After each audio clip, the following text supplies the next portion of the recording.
Bismillahirrahmanirrahim. Alhamdulillahi Rabbil Alameen. Wassalatu wassalamu ala rasulihi amma ba'du. I greet the Muslims, the Mali students, guests, listeners. Assalamu alaikum wa Ramadan Mubarak. So today is our 15th address, and perhaps the 16th of Ramadan.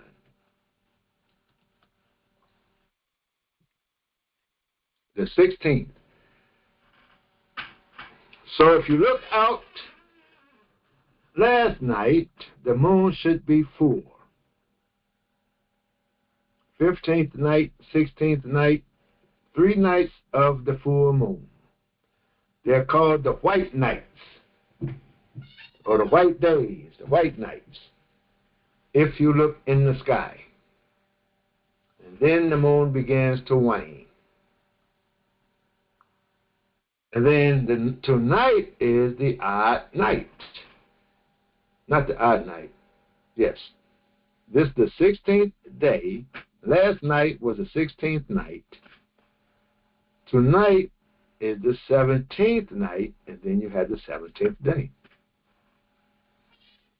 How many nights are you counting to know when you're counting the last 10? It's an arithmetic question to see if you should be put in a class studying arithmetic, or should you put in a special class. Okay, that's how we're starting today, Saturday. It's going to be a good day. We're looking at chapter 2, verse 36. The science of semantics, the science of meanings. The science of meanings. Let's get started.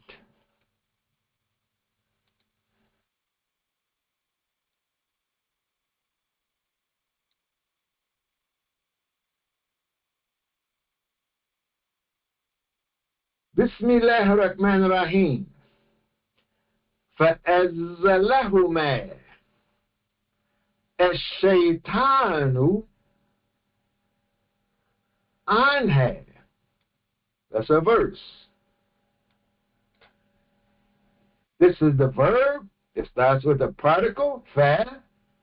Here's this fa again. أَزَّلَهُمَا. He أَزَّلَّ. That would be in a form 4. Zalla, form 4. So he caused them, he slipped them.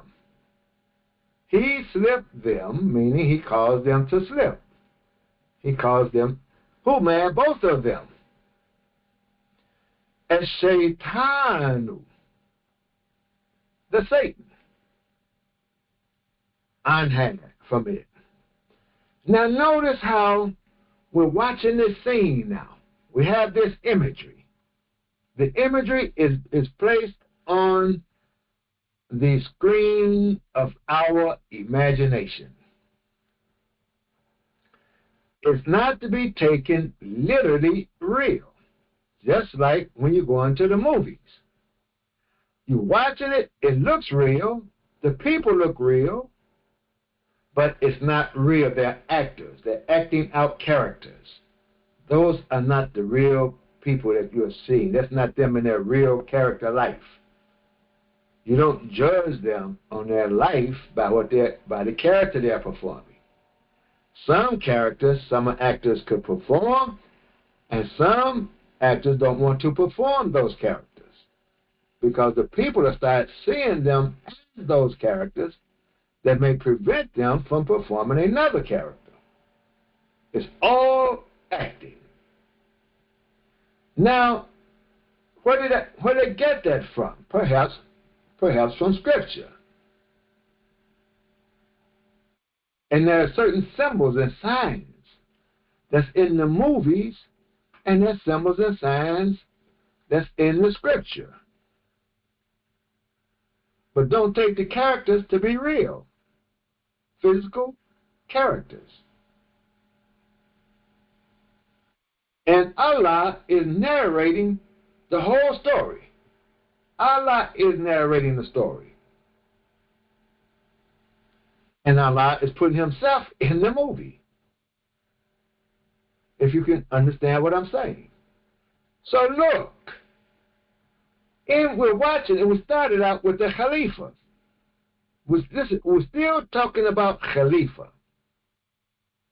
The Khalifa.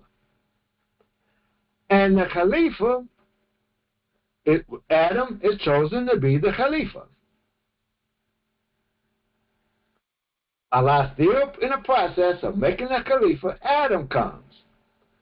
But if you've been paying attention to the movie, they're all growing up before your eyes. Adam has grown up and he has a wife. Iblis, he's grown up, now he's the Shaitan. They're growing up now. They're developing as we watch. Now, the Shaitan, he's Shaitan now. Think about a movie. You start out showing them as a kid, then they all grown up. He's Shaitan. He calls them to slip. I'm giving just the common translation you may be familiar with. فَأَخْرَجَهُمَا مِمَّا كَانَ فِيهِ. Then he caused them to go out, to be expelled. From what? From what? Kana fihi, from what it was in. From what kana, they were in. Kana, the aleph, they were in. وَقُلْنَا اهْبِطُوا, and we said اهْبِطُوا بَعْدُكُمْ لِبَعْدٍ. Now, I have to figure out is this part of this, or is this another phrase? So وَقُلْنَا اهْبِطُوا, that ends the phrase. اهْبِطُوا. Then ba'dukum li ba'din aduwwun. So some of them, this becomes a mubtada. If this is a mubtada, and those studying the Arabic should know what mubtada is. If this is the mubtada, then aduwwun is the khabar. And this li ba'din is the prepositional phrase. And the prepositional phrase is coming before the predicate. We've had this rule. It's a taqdeem that put more emphasis on ba'dam. Then aduwwun, our enemies. وَلَكُمْ فِي الْأَرْضِ مُسْتَقَرٌّ وَمَتَاعٌ. Now this where? So I have to pause. Look. So for you in the earth, mustaqarrun is a place to settle. وَمَتَاعٌ, and enjoy, ilahin, for a time, to a certain time. So mustaqarrun wa mata'un, this mustaqarrun would be tied to wa mata'un. It's not a new thought. It's mustaqarrun wa mata'un. They will come together. So lakum fil ardi, for you in the earth. Now this mustaqarrun is delayed. The lakum, a prepositional phrase, and fil ardi comes before, it's a taqdeem. It comes before the subject, mustaqarrun wa mata'un. Then you have another prepositional phrase coming after it. Okay. So let's say this is the last phrase. looking at the phrases.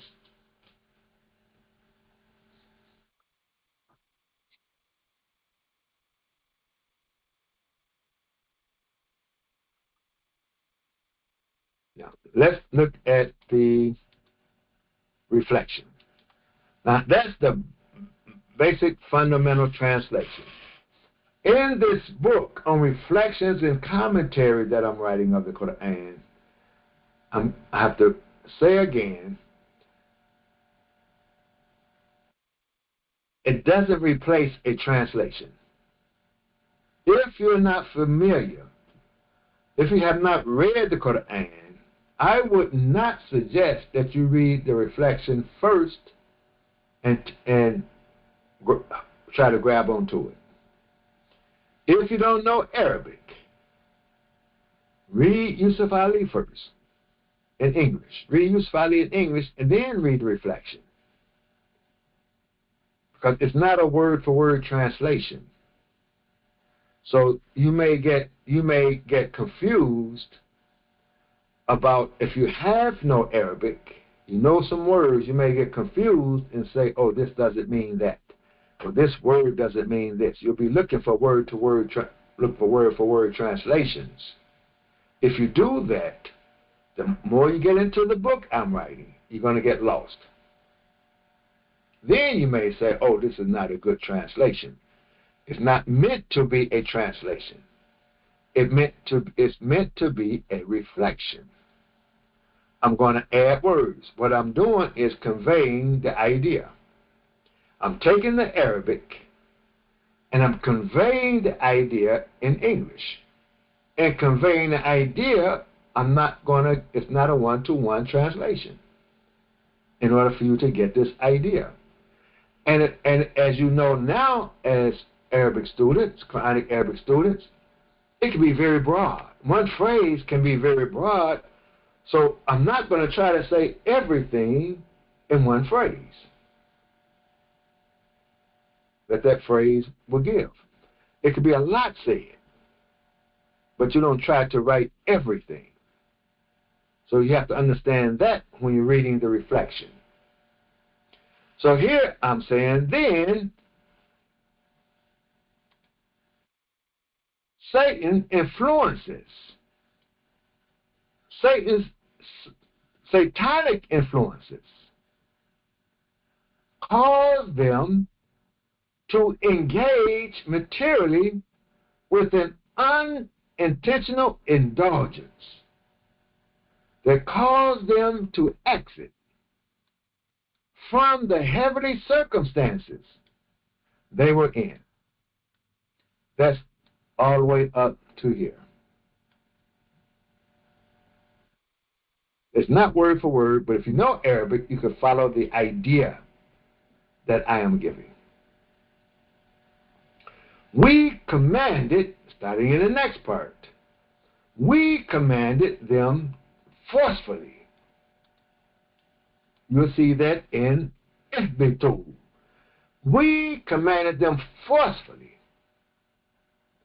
Descend from this state like a stone seeking in water.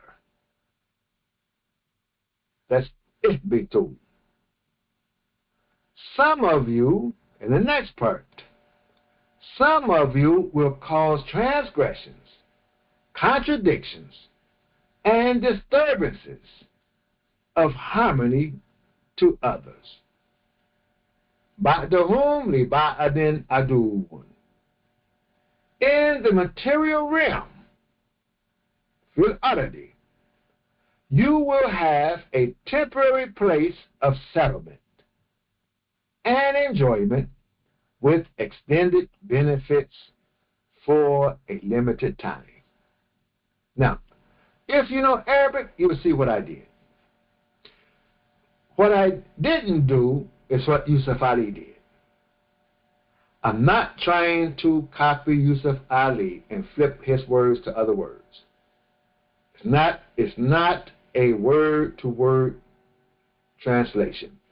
But starting out, you see it. As you go on, you'll see more, and perhaps I may write more to convey the idea. I may want to convey the idea in a certain place more so than another. But I always leave enough for you to see the word, see where you're at in the reflection. I leave enough. I don't make it too far from you that you don't know where you at, where did this go with this. So there are hints, I could say. I leave hints along the way in the reflection so you don't get lost. Anyone who knows Arabic will see what I've done. If you don't know Arabic and have no Arabic, you won't see it, and then you may fall into the idea, well, this is not a translation. No, it isn't. And it's very difficult. It's very difficult to translate the Quranic Arabic to English. You're going to lose a lot. If you try to do one, word for word, you'll lose too much. So technically speaking, which I put, this will be in my introduction,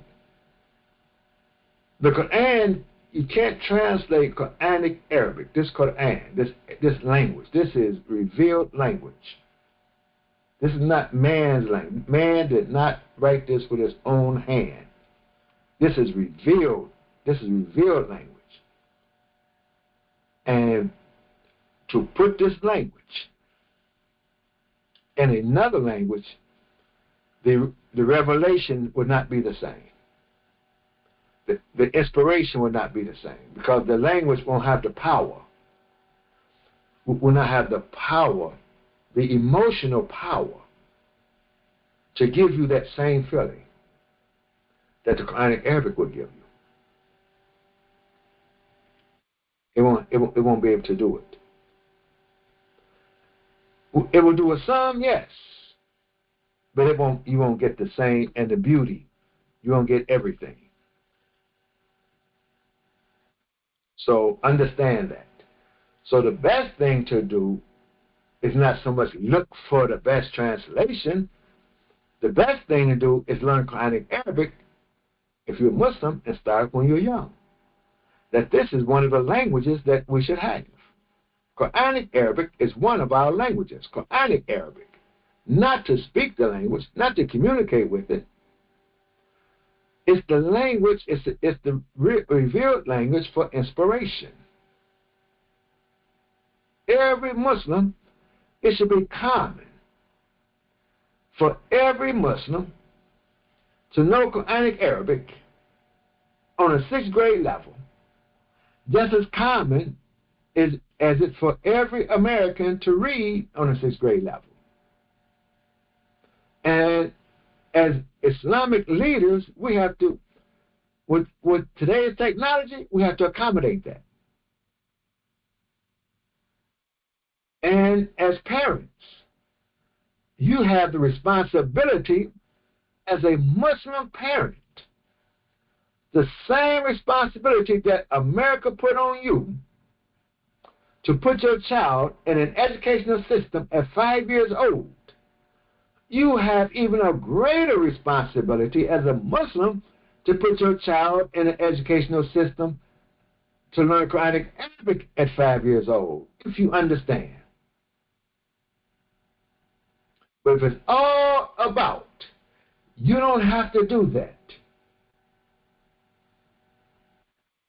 You don't have to do that in order to engage materially and indulge in the material enjoyments. You don't need Quranic Arabic.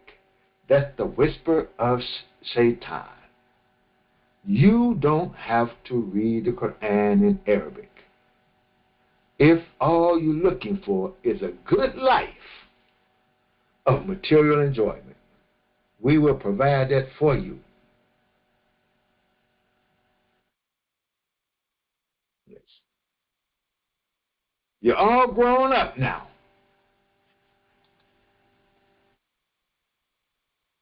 Well, you can use your own mind to determine what's good and what's not good.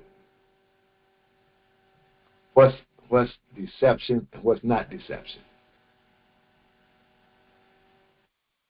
Use your own mind.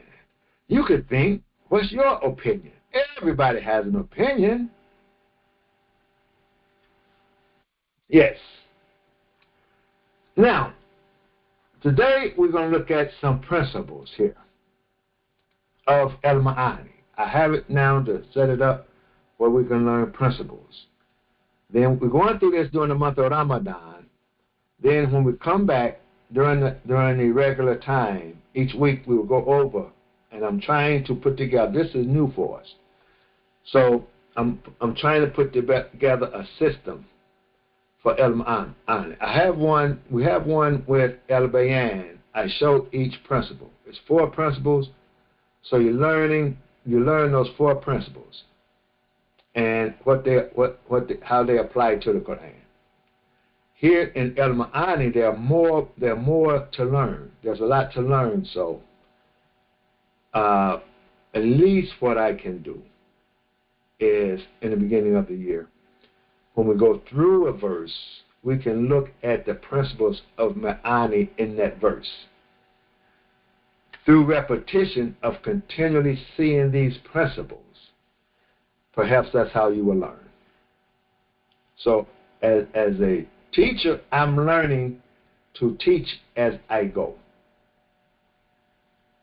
So we'll improve, just like with the Quranic Arabic. When we first started out, yes, I have the information, but how do I impart that information so the students will learn from it?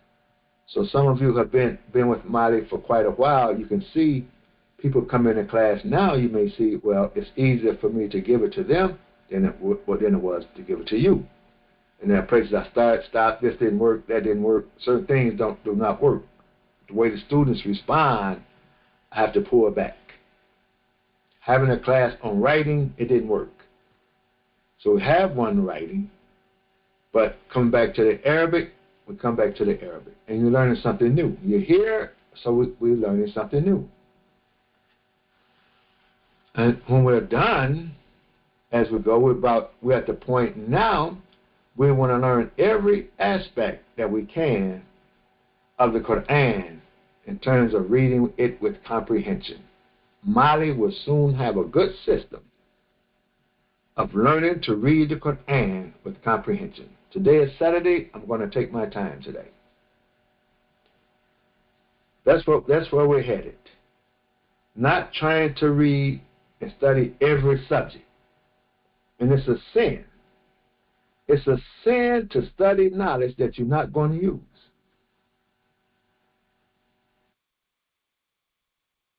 So this is where we start. That's the foundation. Once we get the foundation, now if we can get young minds, we can start building with this foundation we have established. We start building upon this foundation. We can build law upon this foundation. We could build all the other sciences upon this foundation. All the Islamic sciences that we see people promoting, we take our time, we build this foundation, and then all the other sciences are built upon this foundation. This is the foundation. You don't try to build your roof and your foundation at the same time. So build a good foundation and then build upon that foundation. Abraham, he built upon the foundation of the Kaaba. So this is the foundation. Get a good, solid foundation. And we're going to see this in the movie. So sentence order. We'll start out showing the order, sentence order. The order, ratibul jumla, or the phrase order of the phrases. So let me put phrase order. Or the order of the phrase. Order of the phrases. The verse begins with the sequence clause, and that is فَأَزَلَّهُمَا الشَّيْطَانُ. Then Satan caused them to slip. But in reflection, it's something else. But let's stay calm so you can get it. Before mentioning, this consequence clause is before mentioning the renewed divine speech. The renewed divine speech was kulinah. And we said, ihbitu, descend. Foregrounding the cause of their change in condition. Satan's action. The foregrounded. Before foregrounding the cause, before the divine ruling about descent. As lahuma shaitanu, Satan's action is bringing about a change in condition. It's a change in causation, a change. Then the ruling takes place. Isbitu. This ordering, ratibul jumla, this ordering highlights moral causality. Their slip precedes and justifies the command.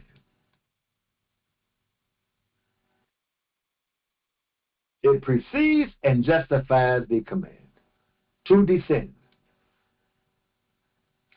So the descent is not arbitrary, but a response to their new moral state.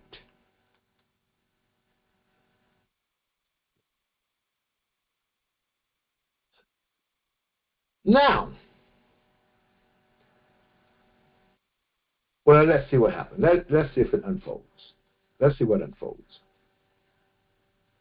That's the first part. This is informative versus performative. Babul khabari wal insha'i. Informative versus performative. The first segment, فَأَزَلَهُمَا فَأَخْرَجَهُمَا, is ikhbarun, is informative. Ikhbarun. Purely informative. Narrating what Satan did and what followed. Ikhbarun. The segment, وَقُلْنَا اهْبِطُوا, this segment is insha'u talabi. Now, we've had these principles before. But during the year, I will outline them. You can go back and see them during the year as you become held more responsible for it in terms of takeaways. When we speak of what do you take away, not what you take away emotionally, not what you take away, what principle did you learn or that struck you that you will go back and look at it again. That's the takeaway that I'm leading you to. I'm not leading you to tell me how great it was. I enjoyed that movie. It was good. That's not the takeaway. The takeaway is insha'u talabi. That's the takeaway. The takeaway is ikhbarun.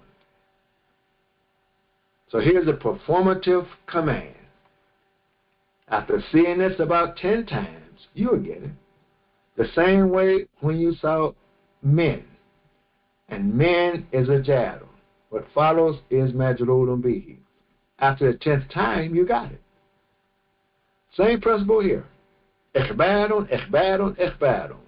Insha'u talabi, insha'u talabi, insha'u talabi. Now let me go and see what this has been saying. Performative command. Because it contains, it's called insha'u talabi, because it contains a direct command. So if you take that much, insha'u talabi, and it's giving you a function here. We know it's command from grammar. Now it's giving you a function here that itself brings about the new human condition in the world. The new human condition in the world. So this was the objective all the time. So don't think this bitul is a punishment. It's not. It may not be a punishment. This may be the whole objective in making a khalifa. So we're making a khalifa, a khalifa fil ard, in the earth. But if we're not in the earth now, we're getting ready to go down to earth now. Get with the scenes. Now someone will hear this class, and they'll make a real movie, but they'll change the names of the characters, but keep the same motif. You call it a motif. And they're fighting up in the sky somewhere. Not fighting, they're being formed in the sky like Superman.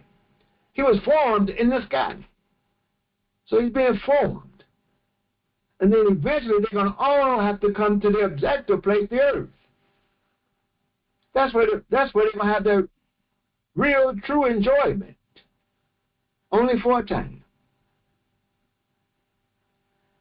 So now they're on their way. What's the takeaway here? Before you become the Khalifa, before you become the leader, before you become the ruler, before you become the teacher,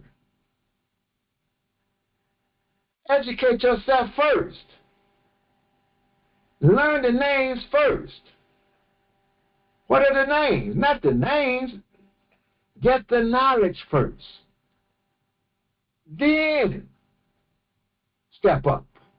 Then go down to earth and be the Khalifa. But get it first upstairs. Many of us want to be leaders, teachers, and don't take the time to get formed. Don't even take the time for our spiritual mentality to develop. We want to come to class, hear a couple of lessons, and then give the khutbah tomorrow.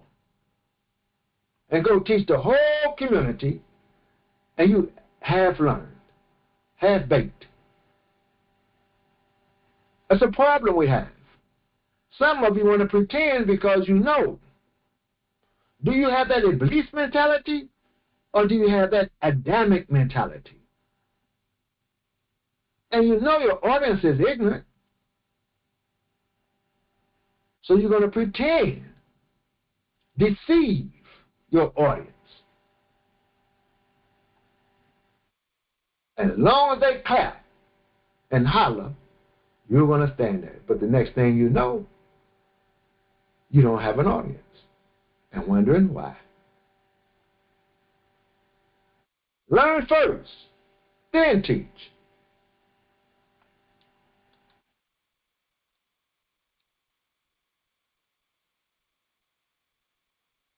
So now we're coming to a new human condition in the world. Omission and mention. Al-hadfu wa dhikru. Omission and mention. Two more principles together. The verse omits explicit mention of al-jannata. It omits it. The Garden of Paradise. After anha, from it. So it doesn't mention al-jannata. Allowing this ha to refer back to the previously understood setting. So here's a lesson. Now, this is for you don't think of always just picking the Quran up, reading it, and you get it. When you're studying the Quran, you want to contemplate on the reading, not just recitation and you got it. You want to contemplate on it. This hair, everything goes back. These pronouns go back. They go back to a noun. As we learn in English, the pronoun takes the place of the noun. So you have to think of what's the noun? What's the have? So we go back. Shaitan is not the have because this is feminine. You have to go back and find something feminine. Think of the feminine that this is addressing in this context of this whole story we're talking about. This had goes back to something. If you really want to, this who man pronoun goes back to something. They're going back. This here goes back to something. They go back. They go back. Put it in there, it doesn't say who the we are. So it goes back to something. Who is this we? So they go back. Now, when you get lessons like this, it helps you understand what it goes back to. It's teaching you how to read. Don't get lost in the pronouns. But this is why we get to this level, we start teaching the function of the pronouns and how to look back with them. It'll be too much information in the beginning. In the beginning, you have the foundation with the 5 sheets. We call them the 5 sheets. It'll give you the foundation of grammar. Then Abu Faris gives you all the rules of grammar that you can see based on these 5 sheets. That's the foundation. Now we're stepping. That's the foundation. That's the basics. That's the beginners. Now this is we can say the real stuff. This is showing you a lot of it when we get to this level now, and it's showing you how it's functioning.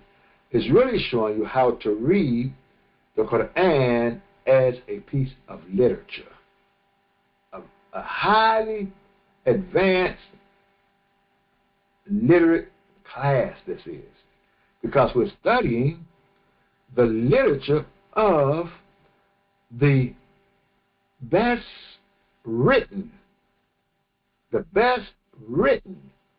book on earth, the best written. No other book in any other language can rival the Quran in its totality of language, nuances and what have you. No other book rivals the Quran in any other language. All the languages belongs to Allah. Understand that all languages belongs to Allah. But this Quranic Arabic is the language for inspiration and revelation. The language of clarity, beauty, so forth and so on. That if you want to be inspired, if you want that imagination to come alive and be inspired, read the Quran in Arabic.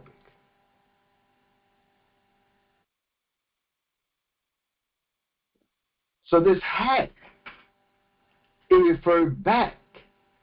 It goes back, as I was showing.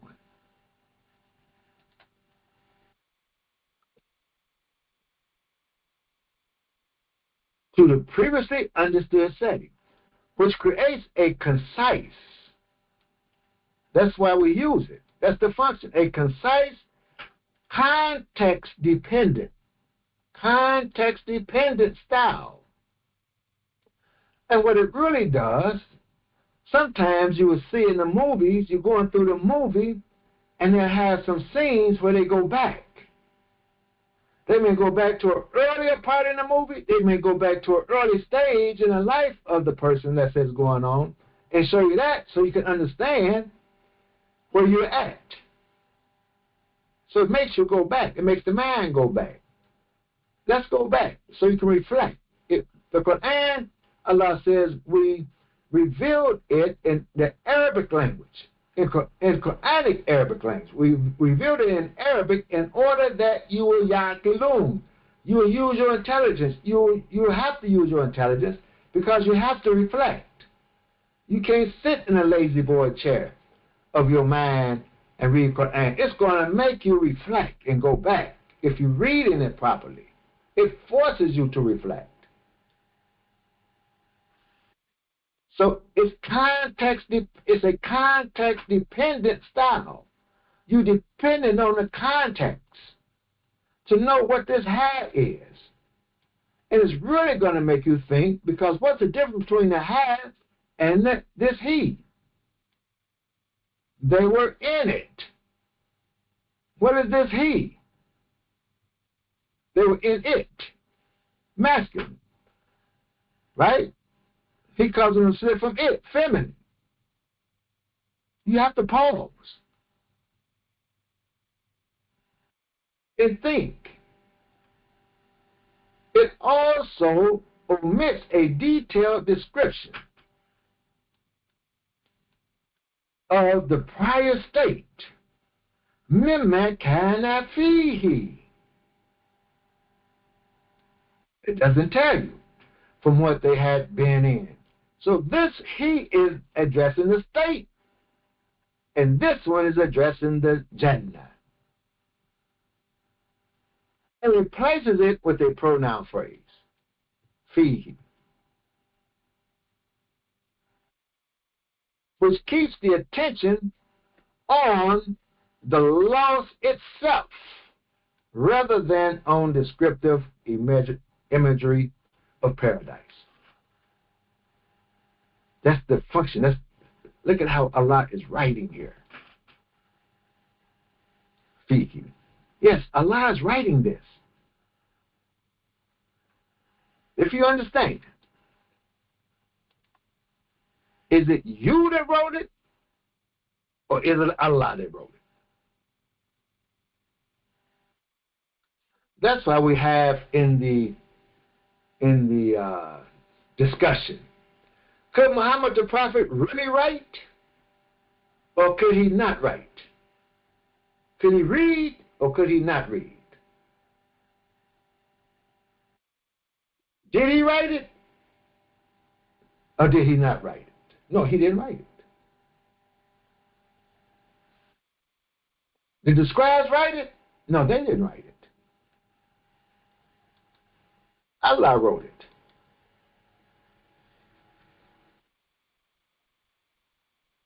If you understand this that we're studying today. So this had goes back to the Jannah, and the who goes back to the state that they were in the Jannah. Now they're coming to a new state. They're moving to a new state now. Honorable Elijah Muhammad, he wanted us to move into 5 states. Are they physical states now? Looking at Honorable Elijah Muhammad, we have to look at Father Muhammad that was given it to him. 5 states. Father Muhammad is the master now. He's the master. We call him Master Father.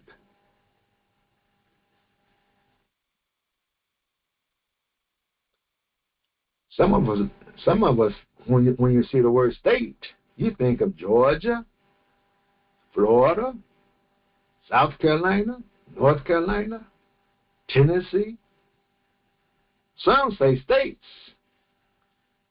They may think hearing, seeing, all the spiritual states of hearing and seeing and what have you.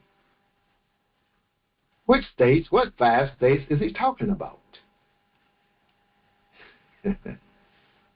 Okay.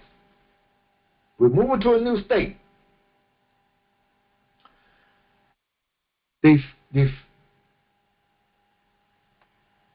definiteness and indefiniteness التعريف التعريف والتنكير. الشيطان, yes, I see, you can see everything. الشيطان appears with the ta'rif. Ta'rif is definite by the alif lam. Ash-shaytan. So go up here, ash-shaytan. You have the alif lam. Pointing not to any devil. Because when you use the alif lam, it's not a shaitan, any devil. Now there's some other devils. You're going to read the Quran, there's some other devils. We got shayateen. There are many devils. So it's more than one devil. But this one is a shaitan. Not any devil, but to the well-known, the big devil, the well-known, everybody, that's shaitan. Making the threat concrete and specific.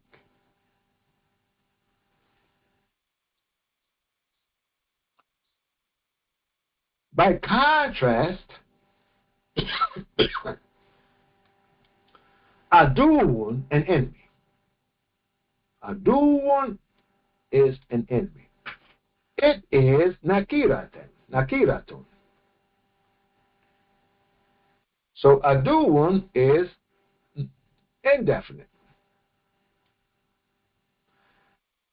Why didn't it say the enemy? But some would be enemy. But one just says one of you will be that enemy to others. Because we said as shaitanu, the enemy, the shaitan.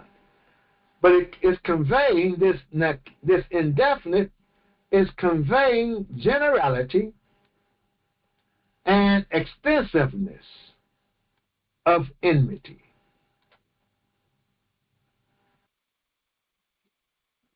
Each of you will encounter forms of hostility, not a single confined instant. This is the idea of aduun, that all of you will encounter forms of hostility, perhaps initiated by a shaitan.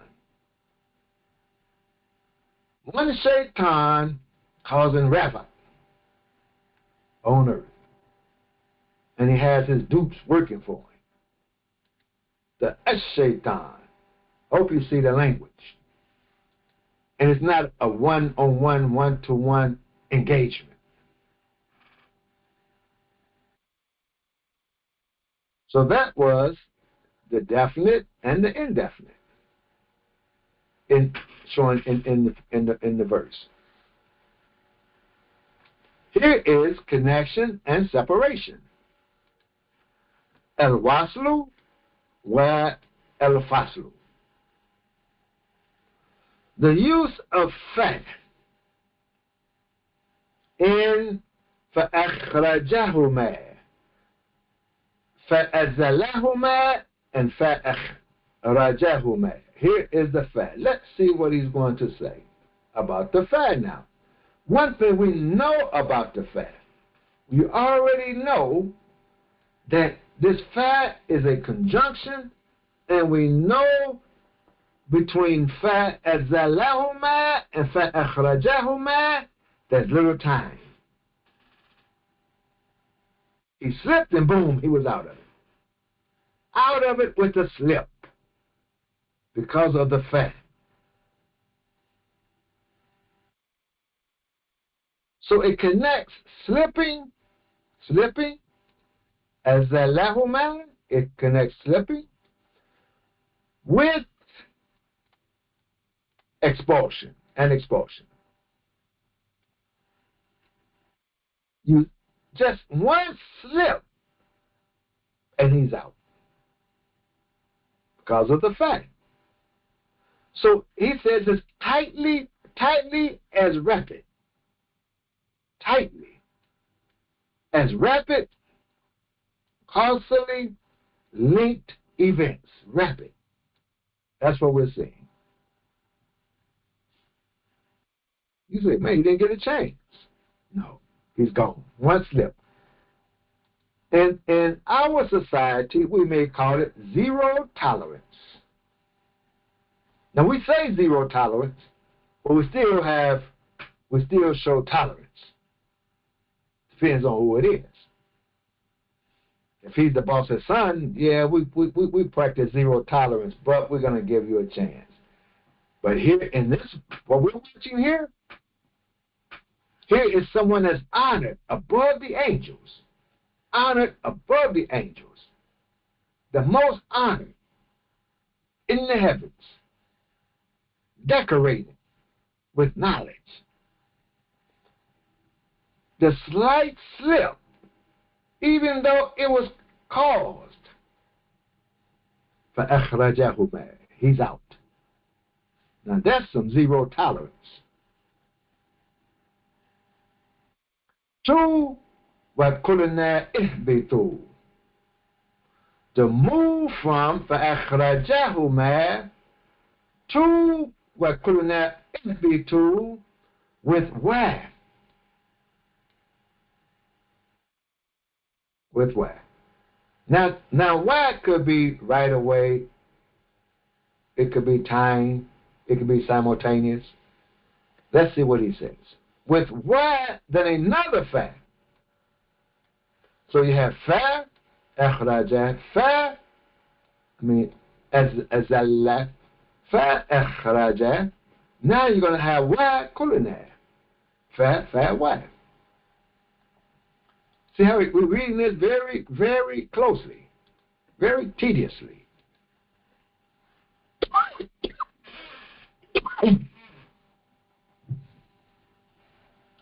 So rather than the fa, separates, this is the purpose, the cause, the function of this way. What's the function? It separates divine speech as an independent, sovereign declaration, not a mechanical next step in Satan's plot. So we could say, perhaps, all of this that took place,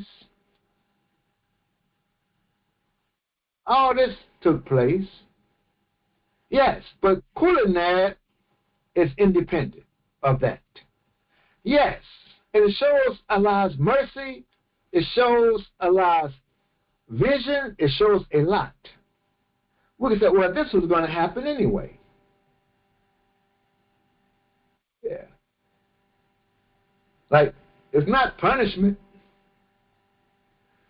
Well, I was going to promote him anyway. Well, I was preparing you for this position anyway. But here, with the slip, a slight, I put you there. It could be just whack. It's showing independent. So what we would have to do out of curiosity, let's go see what other people say.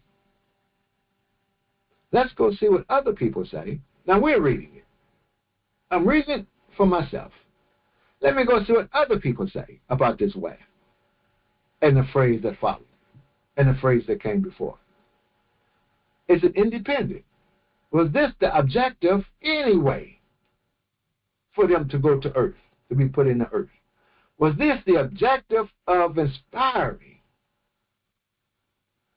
the intellect to be put in the earth? Or was the objective of the intellect was stay in the heaven and philosophize? Or was it to be put in the earth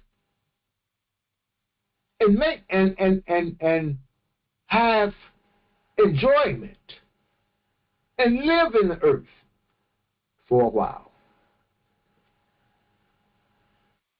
And then have the Khalifa, someone is going to follow that intellect.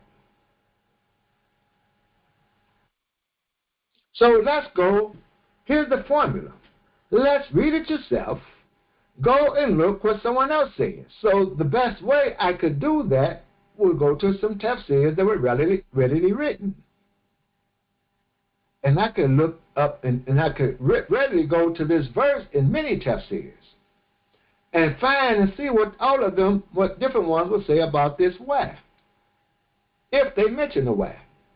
Or look at their logic or philosophy on linking these to this with this, these phrases with this phrase. Then go and see what's the illogic of W. Muhammad in linking these phrases. And then, after all of that, how would I link the phrases? That's how he gave it to me. Read it yourself. Learn to read yourself. See what others say. See what I say, and then you will have something to say. And I'm following the formula. And that's what I'm now. That's during my years of studying. Now I study. I studied Quranic Arabic. I studied the people. I studied the students. Now I teach. And there's certain things about the group that I'm teaching. Certain things about them. The biggest thing is, how can I hold them to reach the objective? I'm sharing this now. How can I hold them? Because this group of people these students, they're not the everyday students you encounter in a college or a university or what have you. They're not that group. So I can't use the method of the university when I began teaching this to the group. It won't work. And I can't reward them the same as the university can reward them in material goods. I can't promise material goods at the end. I can't promise you. I can give you a certificate. You can go to this institution and have an income to raise your family on. I cannot guarantee you that. I can guarantee you, if you go get that and put this with it, you will be at the top of your job. You will be at the top of whatever you're doing, because you're going to have an inspired imagination, second to none. That I will promise. You'll be able to sit at any table and come with ideas. That I can promise. And if you stay with it, advanced ideas. Not that I can give it to you, Allah will give it to you. Then you would have to be the one to think, did I think of that? Or did Allah think of that? Did the angels bring me that? Yes, that's it. Learn first. And I'm going to give some advice now. This is old man advice. Gray beard old man advice. If you're teaching Quranic Arabic, I want you to hear me. Number one, in my study of the African American, number one, you have to be consistent. You have to be, if you want to be successful, you have to be consistent. In a culture where personality worship reigns, you can't be a personality. If you become a personality, it won't work. If you follow the rules of developing yourself as a lovable personality, you're not going to get there. That's what I found in my study. And it's going to interfere with you being consistent. You have to be consistent. Being here every morning is consistent. Being here every morning at 8 o'clock, I have to be consistent. And you have to stay focused. Stay focused. This was the people. Don't jump around. Stay focused. What I'm doing right now is not different than what I do all year. This is part of Mali. I'm staying focused. This is part of Mali. This is part of the system. These are lessons within the system of Quranic Arabic. I can't deviate. I can't jump from here to go to fiqh. And then I jump from fiqh. Don't complete, just jump to something else and jump to something else. No, be consistent and be focused. You have to do that. The first moment you become this lovable personality and this important person, and you have to be somewhere else, that's part of the failure of us learning this Quranic Arabic. The teacher will not be consistent. It's not the students. Part of it's the students, but you're one of them. I am one of you. Stay focused.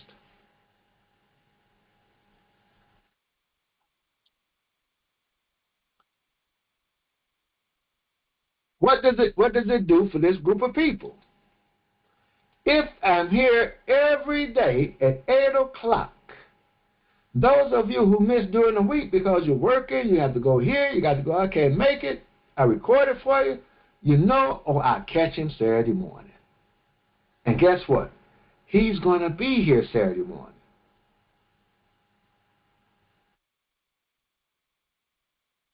If I was important, a very important personality, I wouldn't be here. I'd be somewhere else during Ramadan session. Then I'd be somewhere else during Ramadan session. Next thing you know, you become despondent because that's how you are as a people. Then you have come, I have come. Before you know it, we don't have class no more. It failed. And we're looking for why did it fail? For two reasons. He didn't know what he was talking about anyway, because he didn't study first. The second one is he comes, he goes, he comes and goes. We come and go. Everybody come and go. Next thing, nobody's coming and going. You crack the door. Keep that door closed. You crack the door. I cracked the door one day, and I didn't feel good about it. One day we missed. I didn't feel good to miss that one day. And I pray I don't have to miss another day. But I'm not going to miss a day having fun. If I miss a day, it's more important than this.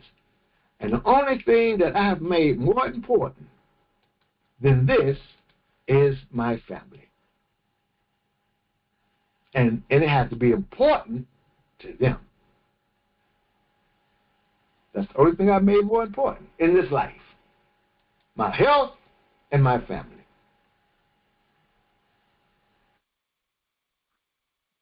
Yes. That's what it takes. It takes that. Okay. Where are we at? So that was connection and separation.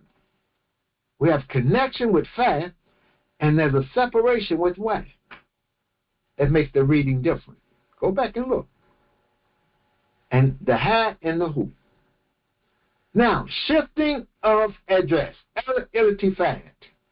Another principle. Shifting of address. The narrative moves from third person description, فَأَزَّلَهُمَا فَأَخْرَجَهُمَا, third person whuma. You're talking whuma, right? To first person, plural, what kulunab. Now he's saying plural. I have something to say now. I'm going to say something. It's not plural. It's in a plural form, but it's not plural. We say, remember, we say this is not the plural. So I wouldn't say it's plural. This piece, we have to consult the jury. A classic iltifat. An expression, yes. An expression, yes. We went from third person to first person. Yes, it is first person, but It's first person plural, but don't think of it as being a group who's saying. It's still one person saying. The narrator hasn't changed. So it's shift of pronoun. This shift heightens awe and immediacy. The speaker himself, one speaker, now declares the ruling. The one who's narrating. Now think of it in this sense. This is how I was thinking of it. You tell me how you think of it. You have a narrator narrating the movie. He's outside the movie narrating the movie. But every now and then, he puts himself in the movie. He's narrating the movie. So you know you're watching one of those movies. If you're watching those movies, and half the time you got either sex or violence, 90% of the movies. So I have to go to the violence. I got to choose which sin am I going to indulge. Okay, I go to the violence. Now in the movie now, the person who's narrating and he's in the movie, one thing you know, he can't get killed because he's the one narrating after all this has occurred. So you know he can't get killed. Well, it won't make sense. How does he become the narrator to tell you the story? He can't get killed in the story and be the one telling you the story. To give you an idea of what we're saying here. So the one who's narrating this whole thing is Allah. At various times, Allah himself, the narrator, is declaring the ruling. So it's drawing the listener. This is what it does. It's drawing the listener from story mode into direct encounter with the divine authority. Beautiful. Are you sure these movies didn't read the Quran or a scripture like this to get these ideas? You get caught up in the story. Now Allah who's telling the story, he's telling you all of this, and then he puts himself in a scene right away to bring you back to have a direct encounter with the divine story, the one who's narrating. Yes. So Allah is talking all the time, telling you the story. Yes.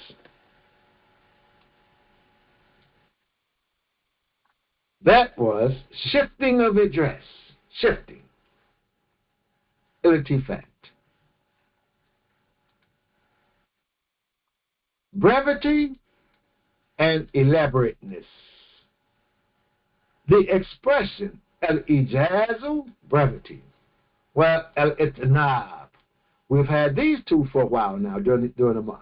We have had al-ijaz, we have al-itnab. So the ones that you see during the month, it keeps repeating. Now we can point them out because we're halfway through the month. So we'll keep pointing out the ones we keep seeing. I'll keep pointing them out to you.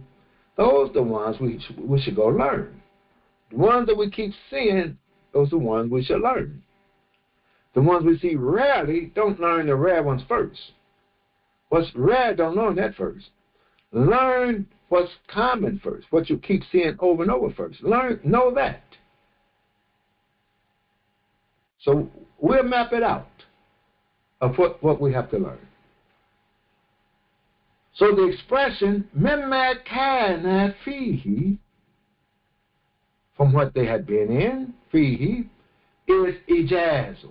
They say economy, brevity, concise. A compact, all of these words, short. A compact phrase that includes all of paradise comfort. That's the who. It's not the paradise. It's the comfort, the honor, and security without listing them.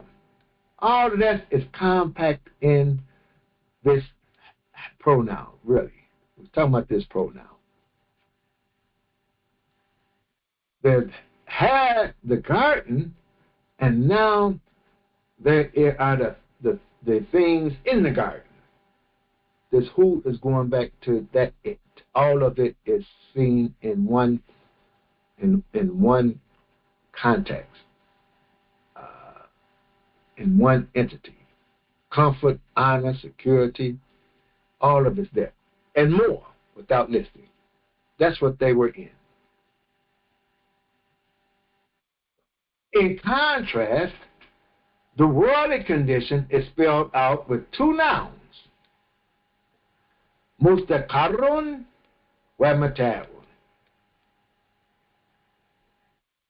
Settlement and provisions, or enjoyment, provisions, mata'un.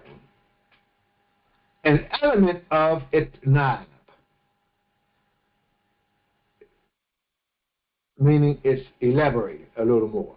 That clarifies both the stability, settling, and enjoyment, yet underlined by temporariness. Ilahim, just for a time, a short time.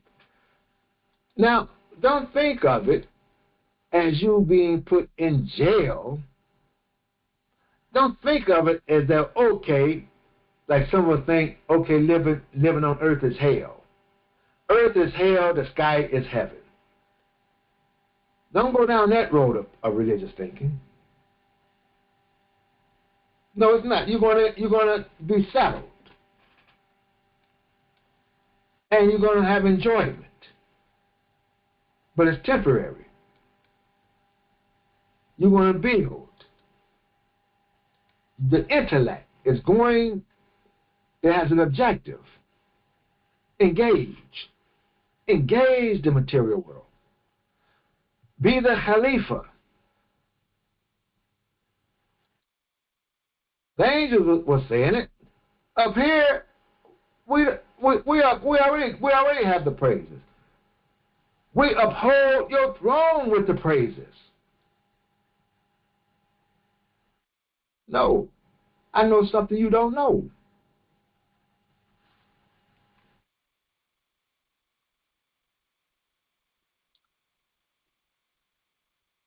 Let's look at the next one. Restriction, emphasis.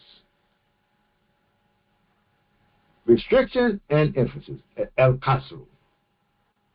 So by saying, وَلَكُمْ فِي الْأَرْضِ مُسْتَقَرٌّ وَمَتَاعٌ إِلَىٰ and for you in the earth, this should be in the earth. I would say in the earth. If I did word to word, I say in the earth. And when I'm saying in the earth, think of the body, their body, as the earth. That's the first earth you could think of. In the body, the earth, in the earth. Then we have to go to a tafsir like Ibn Arabi. What I'm talking now, we'll look at what they say. Let's look what Ibn Arabi say. Then let's look at what the Imam says. That's the continual study. We look at Ibn Arabi, look at the Imam. Look at Ibn Kathir, look at the Imam. Look at Tabari, look at the Imam. Keep doing it. That way you don't get lost. And you have consistency in your thinking. And you will stay a composite whole yourself. You won't be all broken up. Next thing you know, you're just going whichever way the wind blows.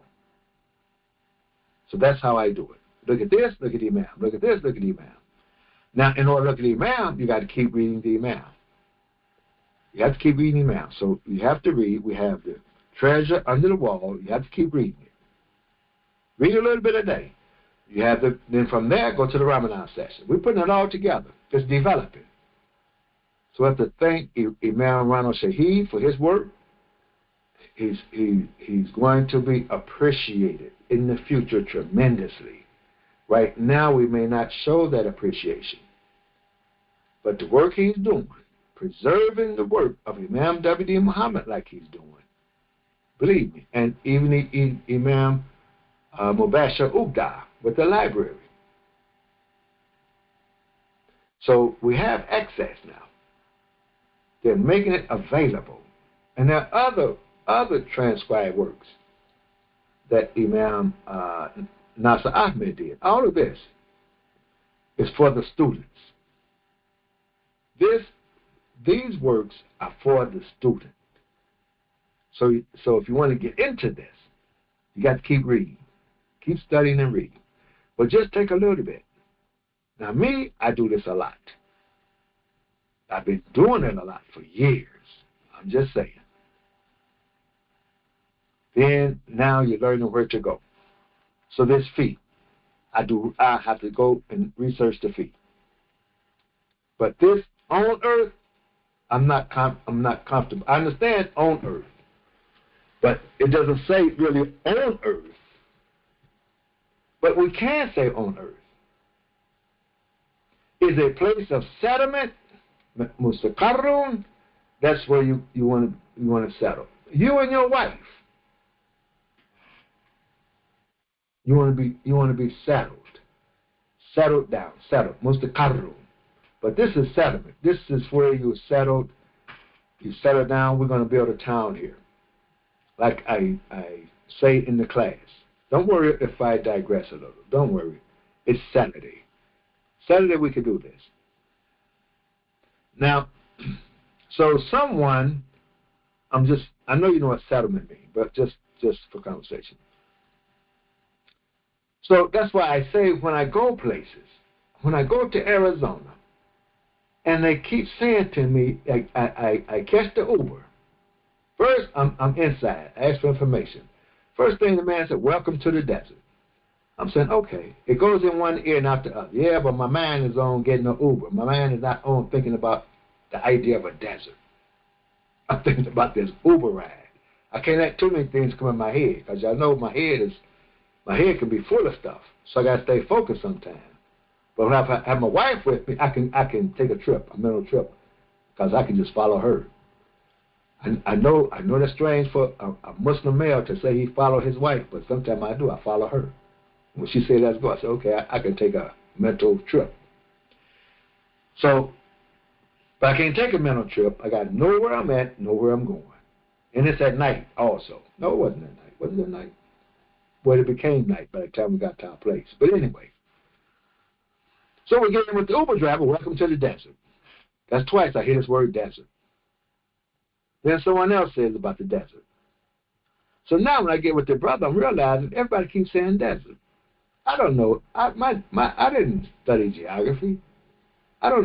This is my first time. So now I got a chance to reflect while I'm in the Uber. He telling me about the native, not plantation, the place where the natives live. We call them Indians, the natives. He telling me about that. You don't want to go there at night, and just different things. So I'm thinking, wait a minute. Settlement. Let's go back to settlement. Who had the bright idea to build a city on the desert? Who had the bright idea to be going somewhere? Now, I know y'all know the real answer, but you got to understand what I'm doing. In my mind, I'm saying, who had the idea to build Phoenix? A beautiful city on the desert. Who was traveling and took his staff and say, boom, we're going to settle down here? What man said that to his wife? Or, now, because the Quran has given you this imagination that can go off at any time, or was he in some covered wagon and it broke down and he just said, hey, I'm tired of traveling, we just going to pitch here. And it became Phoenix. I don't know, maybe somebody know the real story of how a town was built on a desert. So the first thing I get a chance to talk to someone, I'm saying, hey, where do y'all get y'all water from? Now that I realize where I'm at. And when I look around, it does look quite desert-like. Now I have to ask, well, okay, where's the water? Where your water come from? And it's almost like everybody is ready to give the answer. Maybe they You come to Detroit and ask where your water come from. Half the people, I don't know, we just come out the faucet. You got the people on the desert, they'll take you right to the spot. It comes here, it goes down here, and it does this. I've heard the same story about 3 times. I can't tell you how the water get to the faucet. Okay, little humor with the class. Settlement. Now here is a place of settlement, the earth. The earth is a place of settlement and provision. Everything that you need to settle down and enjoy is in this earth for this intellect. This intellect really don't have to go anywhere else for provisions or enjoyment. Yes. The structure functions as capacities. Consonant idafi, a relative restriction. He's going to show us. Your place of settling and enjoyment is in the earth. Now he says in the earth. Not the garden during this phase. Let me give a quote from the Quran that will help us.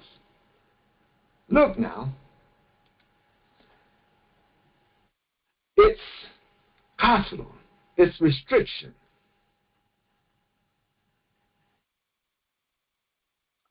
Field oddity brings a restriction. That's how this really prepositional phrase is working. Field oddity, and you have ilahim. And perhaps ilahim. Field oddity, ilahim, is bringing about the restriction.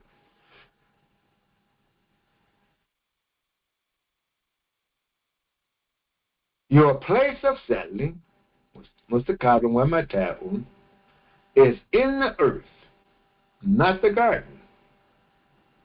You're coming from the garden to the earth during this phase, right? So now, here's the verse. With all that we have given you, now we can think about Adam. With all that we have given you, with all that you have been given, the names. Think about the name. The name, we said, is a metaphor for all the knowledge of the nature of all the things, knowing their nature, their purpose, so forth and so on. It's symbolized by the word name. So with all that we have given you, right, seek the garden. I'm putting it in this term. But don't forget your share in the earth. So right now, in this phase,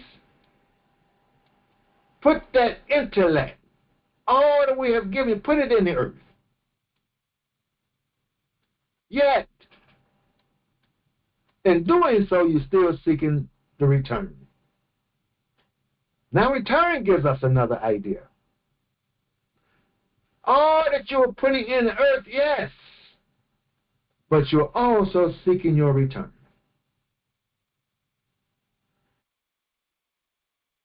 But don't spend all your time seeking the return and don't do your share, your responsibility in the earth.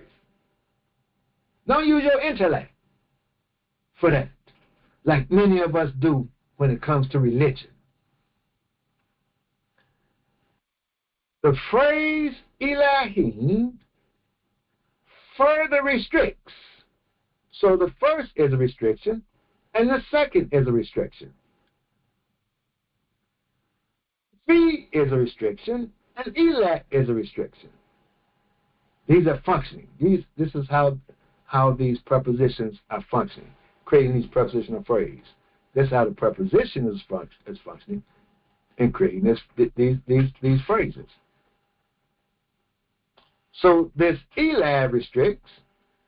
It restricts this enjoyment to a limited span, emphasizing that worldly life is not the final or absolute abode. There's another abode. There's another life. So al-akhirah, if you look at the word al-akhirah, we could say another. Instead of saying hereafter, maybe after you've spent your time here, but another world. You have this world and another world in this human makeup. In terms of what exists, this true life that exists in this earthly body, there's a worldly life. They have to give themselves the worldly attentions, and there's also another life, al-akhirah. And they correspond with each other. One life corresponds with the other.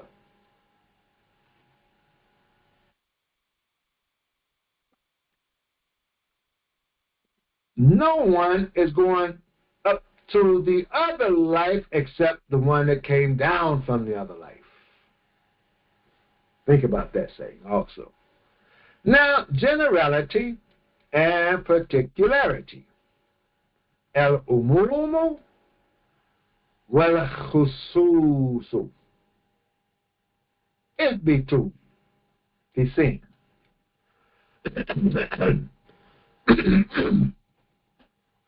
In the plural, together with ba'dakum li ba'din aduwun. Some of you are enemies to others. Ihbitu, the expression, the phrase ihbitu is a phrase. Along with the phrase ba'dakum li ba'din aduwun, generalizes the ruling to all involved. And by extension, to their descendants.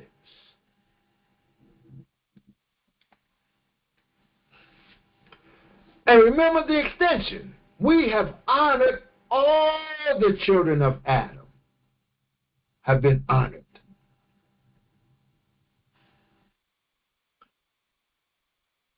Not just the original couple.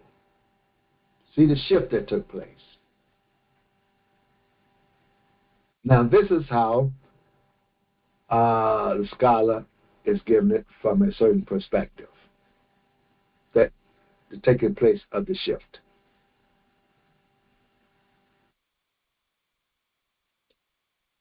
The plural pronoun lakum, for you, likewise carries a sense of umum, generality, establishing the earth as the common human arena for test, settlement, and provision. Al-umum.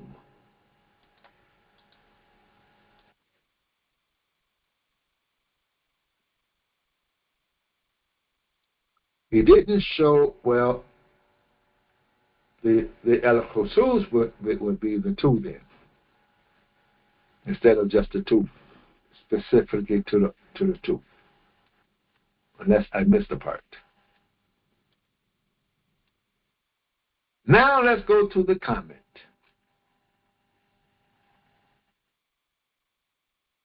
Allah wants humans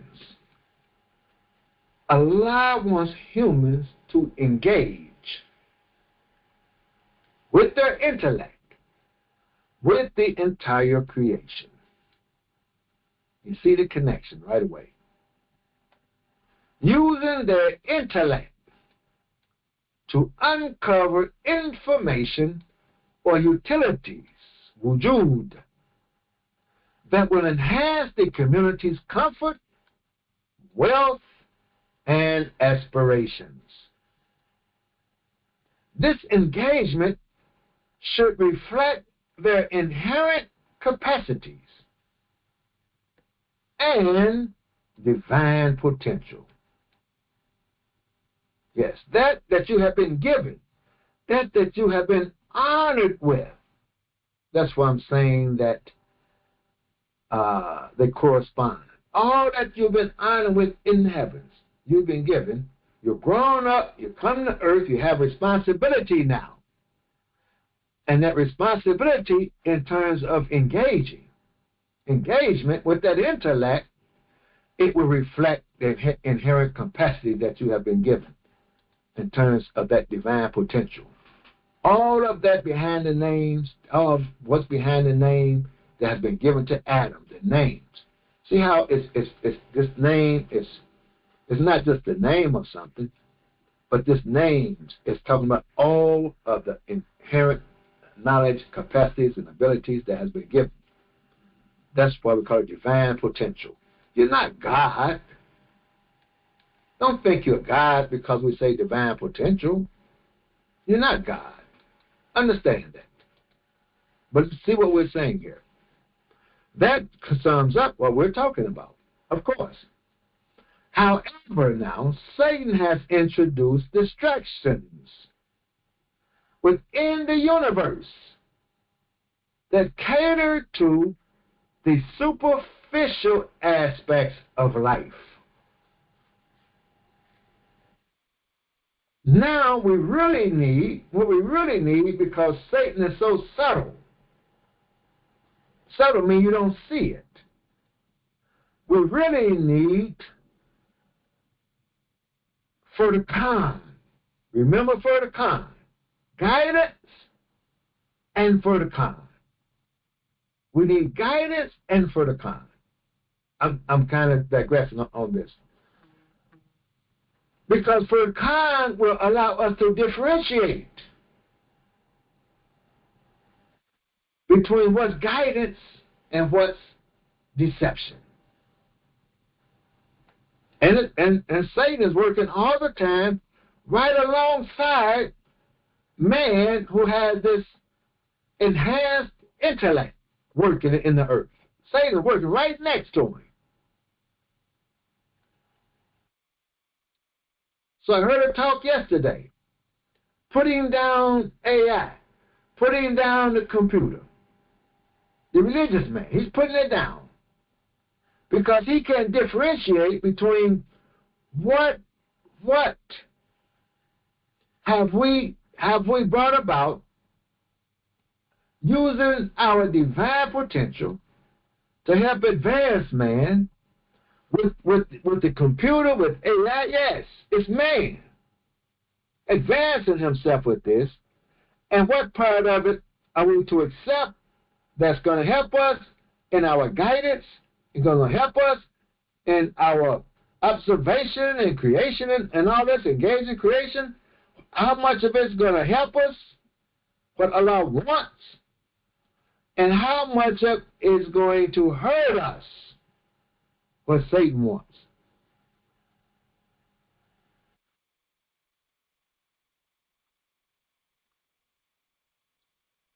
But while he's putting it down,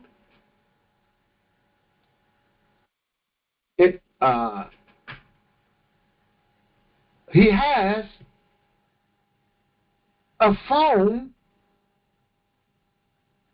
that's making a video that can be shown around the world at the same time, instantly,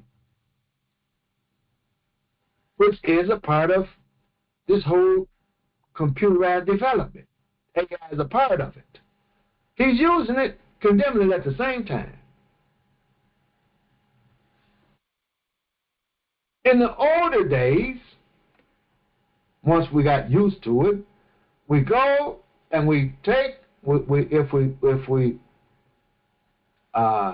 made a video with the camera, then you got to go to the office, you got to convert it, and all of this with the film, convert the film and everything. It will take weeks before you get it. It's the same thing, before you get it back. In the days before that, you give the khutbah in Detroit, you get on your horse, you ride to Chicago and tell them what the khutbah was, however long it took you, and then you travel to another town, and it takes a long time. Like they pride the brother who would travel miles and take time to get one hadith. Oh, we applaud him. Well, now, let's make it more comfortable on earth. Yes. Comfort. Let's bring about comfort. Community's comfort to say, while I'm talking now in my house, I didn't have to leave my house. I'm sitting here in a chair in my house, reaching people all over the country and other parts of the world, reaching them right now. At the same time, I'm going to condemn the computer, the webinar. I'm going to condemn all of this at the same time. We have to differentiate. We need for the con more than ever. Understand that. Don't send my mind back to 1400 years ago and stay there and condemn all the modern utilities. Where did I see that word, utilities? These are utilities, we call them modern utilities to help advance man and society.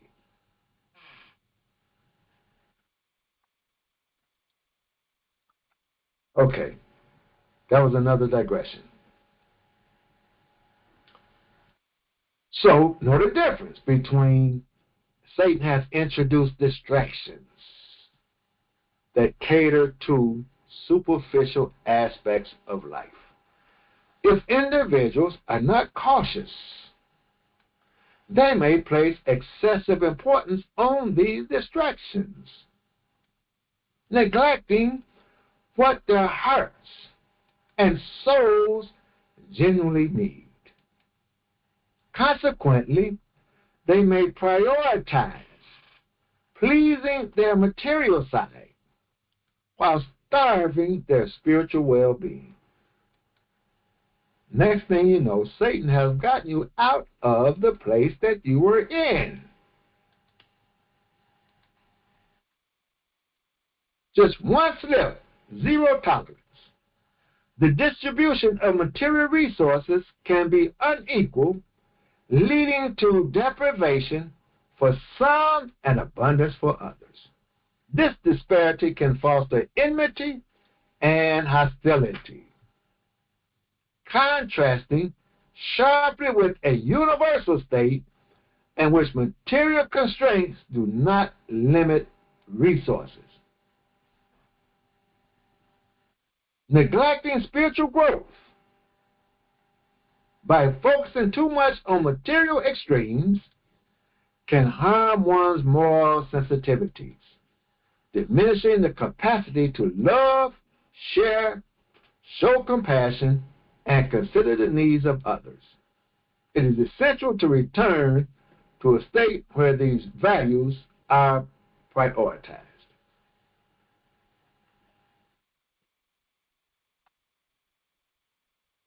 That's our presentation for today. Alhamdulillahi Rabbil Alameen.